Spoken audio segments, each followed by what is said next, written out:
Good morning. Welcome to the 2018 Zimmerman High School Veterans Day celebration. Before we begin, I'd like to thank our ZHS administration, Mr. Boche and Mr. Sagan, Zimmerman High School Student Council Advisor Kelly Napie and the ZHS Student Council, Michael Smith, the auditorium manager, for helping prepare the event, Mr. Smith, Mr. Curtis and the band ensemble, Mr. Wozniak and the ZHS choir, Zimmerman American Legion Post 560 for being willing to come and be part of our program. If you would, please stand and join me with your greatest show of admiration and respect for the presentation of the colors by American Legion Post 560 and the singing of the Star-Spangled Banner performed by the ZHS choir under the direction of Mr. Brian Wozniak.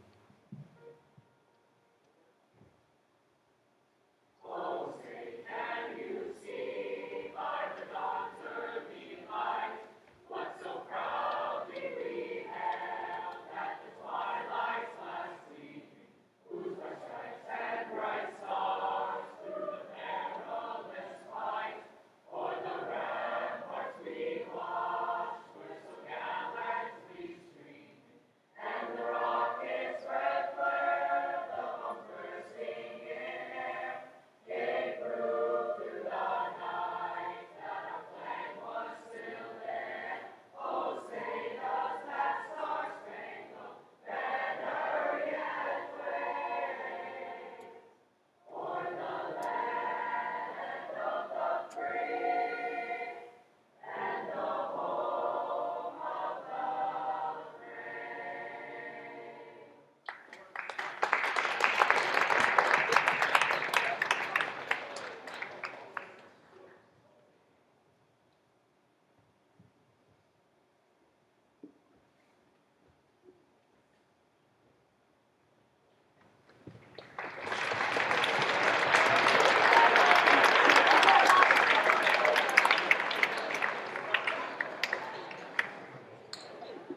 When Francis Scott Key wrote the Star-Spangled Banner almost 200 years ago, he called America the land of the free and the home of the brave.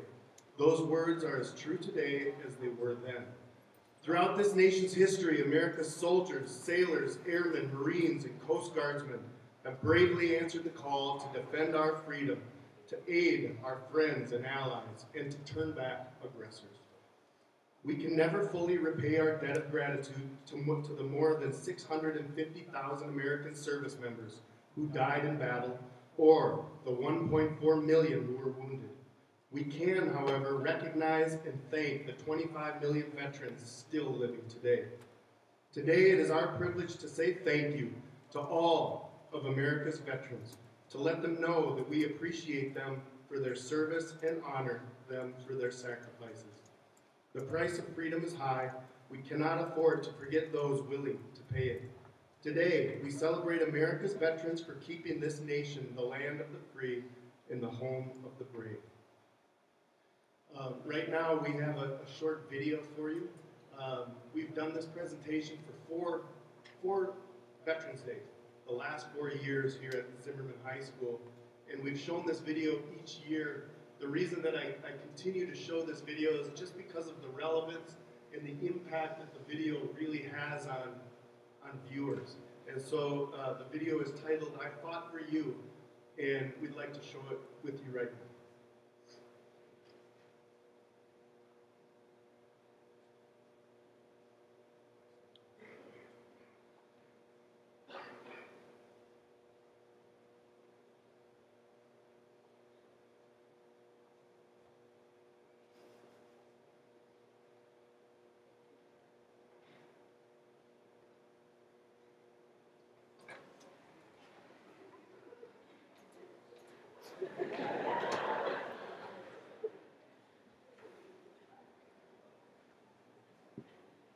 Three teens were arrested today for defacing the Johnson Park War Memorial overnight. The destruction includes painted messages against the military and the war in the Middle East. The three teens were picked up in the early morning hours after evidence was left at the scene. Grandpa, something wrong? Some people sure have short memories, and those who are too young to know need to be taught. Come on, I want to show you guys something.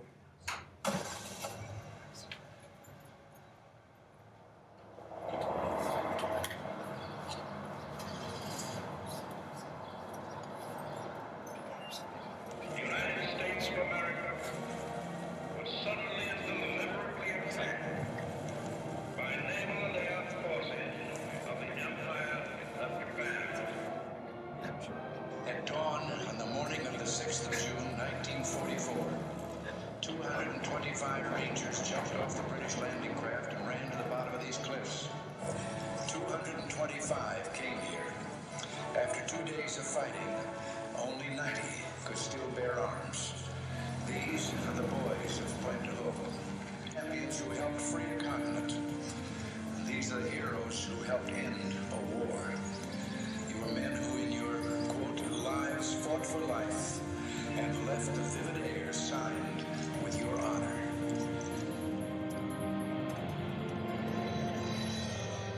In the name of God and country, I learned to defy gravity. To honor my family, I lived in the belly of a beast. I fixed the hearts of iron monsters. I became a worm in the mud for dignity, for honor, For righteousness' sake. for God and country. I fought for you. I fought for you. For you. I fought for you. I fought for you. I fought for you. I fought for you. For you. For you. For you. For you. I fought for you. I fought for you. I fought for you, and I do it again.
So what is Veterans Day? This year we have once again invited two of our own student body to share their story or the story behind Veterans Day. Senior Dom Jeffers is enlisted as a private first class with the Army National Guard, and Senior Solveig Lund will be enlisting in the Marines with the hopes of studying aviation. They're here to tell us the background behind Veterans Day.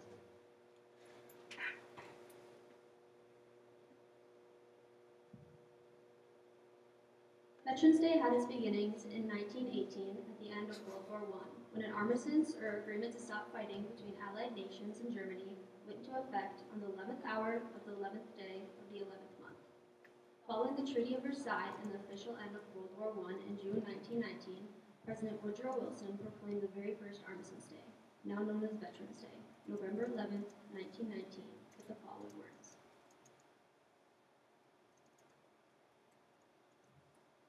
To us in America, the reflections of Armistice Day will be filled with solemn pride in the heroism of those who died in the country's service, and with gratitude for the victory both because of the thing from which it has freed us and because of the opportunity it has given America to show her sympathy with peace and justice in the councils of the nations.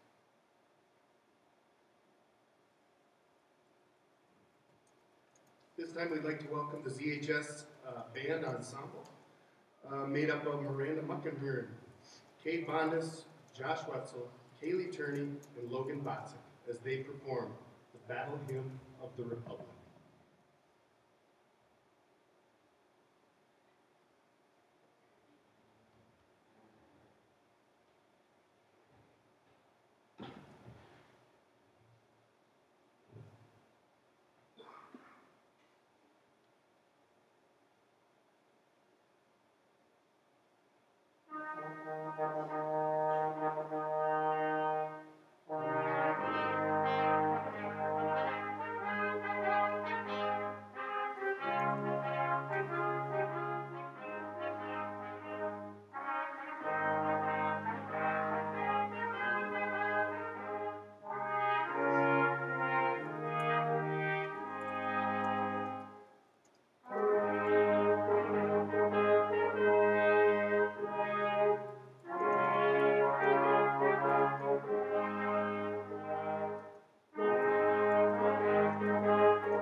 we honor today come from all walks of life, but they shared several fundamental qualities. They possessed courage, pride, determination, selflessness, dedication to duty, and integrity. All these qualities are needed to serve a cause larger than oneself. Many of them didn't ask to leave their homes to fight on distant battlefields. Many didn't even volunteer. They didn't go to war because they liked to fight. They were called to be part of something bigger than themselves. They were ordinary people who responded in extraordinary ways. They rose to the nation's call because they wanted to protect a nation which has given us so much. Our speaker today is an example of that service. John Osterkamp is a secondary technology education teacher at Zimmerman Middle High School. He recently retired from the military with over 34 years of service. Lieutenant Colonel Osterkamp enlisted in the United States Army in 1984 and was assigned to Fort Lewis, Washington. He joined the Minnesota Army National Guard and received his commission in 1990 through the Reserve Officer Training Corps at St. Cloud State University. His previous assignments include service at the company, battalion, brigade, division, and state headquarters levels with the Minnesota Army National Guard. Lieutenant Colonel Osterkamp's military education includes the U.S. Army Airborne School, Infantry Officer Basic and Advanced Courses, Infantry Mortar Leader Course, Tank Commander Course, NATO Liaison Officer Skills Course, Level 2 Safety Course, and Intermediate Level Education. Lieutenant Colonel Osterkamp has completed tours of duty in Bosnia and Herzegovina, Iraq, and Egypt.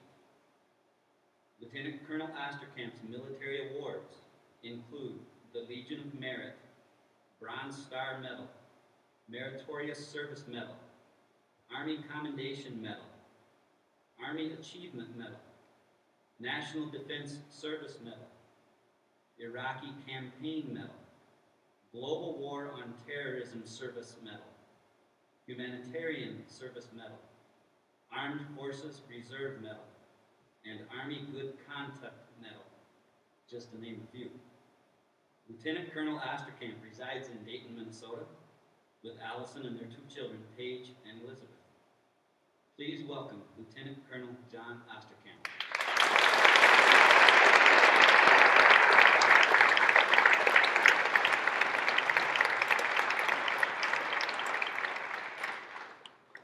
Hey, so as you get older, you get a little choked up about that stuff. So sometimes you see me, maybe shed a few tears. So call me a wimp if you want, but I'm pretty passionate about this stuff, all right? So welcome to today's ceremony, and thank you for attending. Some of you didn't have the choice. You actually had to walk down here, but I'm hoping when you're done, it's a good experience. I'm honored to be here to speak with you today. We're here today to honor our service members and to remember the sacrifices they made and the courage it took to defend the greatest country in the world. A quote from President John Kennedy: as we express our gratitude, we must never forget that the highest appreciation is not out of words, but to live by them. We're here today to honor the veterans, to remember their achievements, their courage, and their dedication, and to say thank you for their sacrifices. Thinking of the veterans who join us in this group today, and those who are here only in spirit, a person cannot but feel the awe by the enormity of what we have encountered.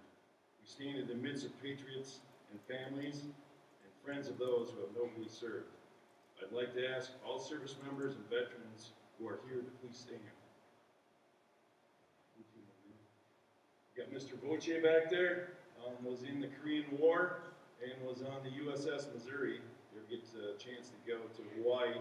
That's now a museum, and that's where the end of World War II was signed on the deck. So that's Mr. Boche's dad. His name is Dan Boche, so let's give him a hand.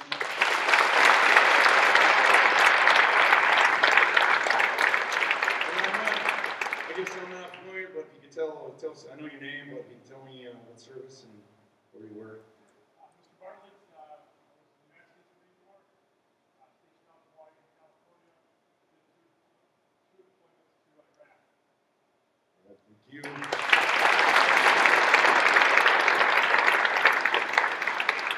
then you're probably one of the youngest service members here, Mr. Jeffers. Joined the National Guard in and is working through he went through basic training. He's got his individual training left to do, advanced individual training, correct? So once he graduates, he'll go off and do good things. And the lights are really bright. Is there anybody else that may be standing as a service member? All right, you guys can have a seat.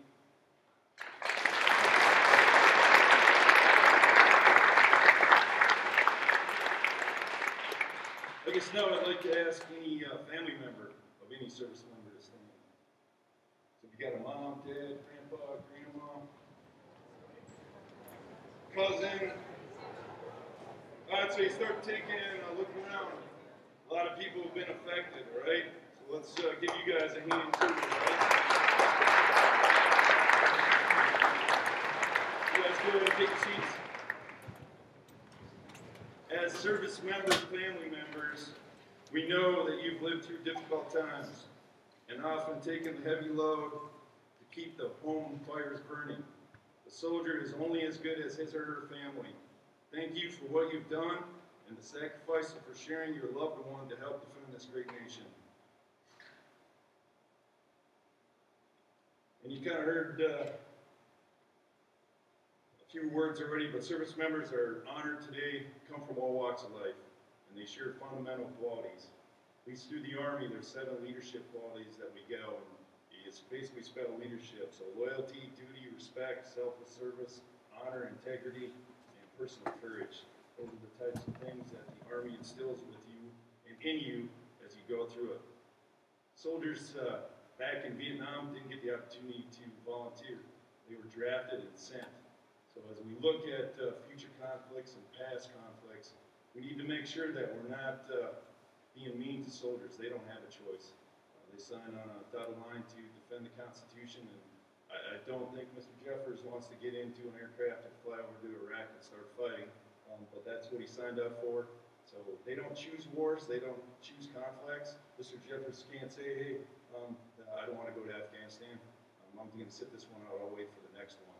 So they don't really have a choice. So we got to commend what they do. And they're been called to be part of something bigger than themselves. Millions of Americans have fought and died in battlefields here and abroad to defend our freedom.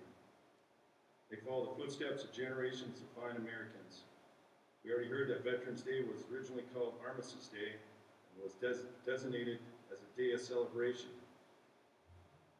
Veterans Day, as I quote, dedicated to the cause of peace and to be, therefore, celebrated, known as Armistice Day. And then we got into World War II. The time got into Korea. And then veterans groups lobbied to change. Rather than honoring Armistice, which only served in World War I, the holiday would now be honored and covering all veterans from every war and conflict in the United States and abroad. We've honored our troops and their service and sacrifice ever since. We've awarded them medals, added their names to monuments and buildings to honor them for their bravery. But nothing can ever replace the hole left behind by a fallen service member, and no number of medals and ribbons can comfort the ones left behind. Today, people throughout the country will gather together like you are here to remember, to honor, to pay gratitude to those who have served our country. Our gathering is just one small spark and flame of pride that burns across the nation, today and every day. It's not a lot, but it's one small way we can honor those who have made the ultimate sacrifice. Your presence today, and that of the people gathering across America, is a tribute to those troops and their families. It's a way to say we remember. From the soldiers who shivered and starved, to the Winter Valley Forge, to the doughboys crouched in the muddy trenches of France, to the platoon patrolling the hazy jungles of Vietnam, and now the young men and women patrolling the mountains of Afghanistan, remember and honor them all. Does anybody have any idea how many veterans there are? I'm going to break it down a little bit here for you. World population, based off of Google, Google's not always right, but 7.5 billion people in the world. U.S. population is somewhere around 327 million people, and of those 327 million, 22 million are veterans. And of those 22 million veterans, 1.9 are female veterans, and that number is going to continue to rise. Female veterans make up 5.5% of the fighting force, and within the next 20 years, they're going to make up over 18.5% of the fighting force. We break it down even further. The Minnesota population is about 5.5 million people. Of those 5.5 million people, 400,000 are veterans, and 22,000 of those are female veterans. We break it down one more time. Zimmerman population, which I don't trust, but it says it's 5,600 people. So if there's 5,600 people in Zimmerman, it would take 70 Zimmermans to equal the amount of veterans that are in Minnesota. Pretty incredible when you think about it. I want to leave you with something to think about. If you really want to thank a soldier or a veteran, wake up every morning and live the Thunder values and be the kind of American worth fighting for. Thank you.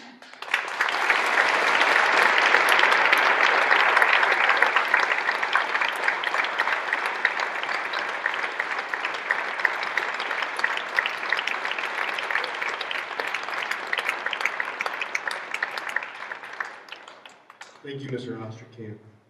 Before we close, we would like to welcome back our ZHS choir as they perform a piece entitled Armed Forces, the Pride of America.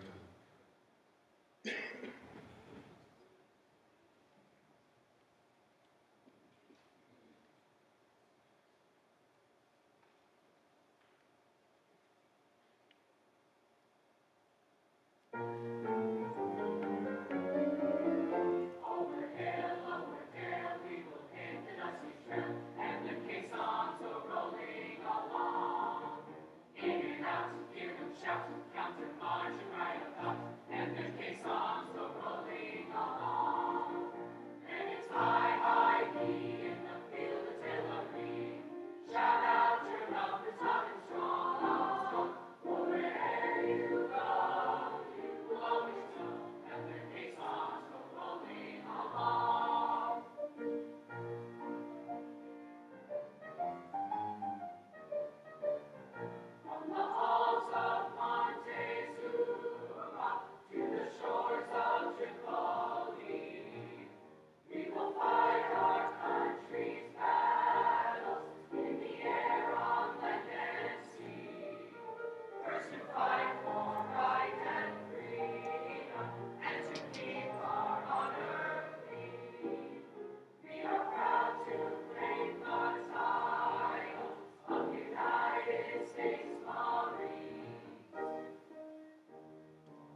We appreciate everybody for being here this morning. Thanks to Mr. Osterkamp, to Solveig, Dom, and everybody for just taking part in this great day and this great holiday. When we dismiss, we are dismissing to third hour, so you can report directly to your third hour. Have a great weekend.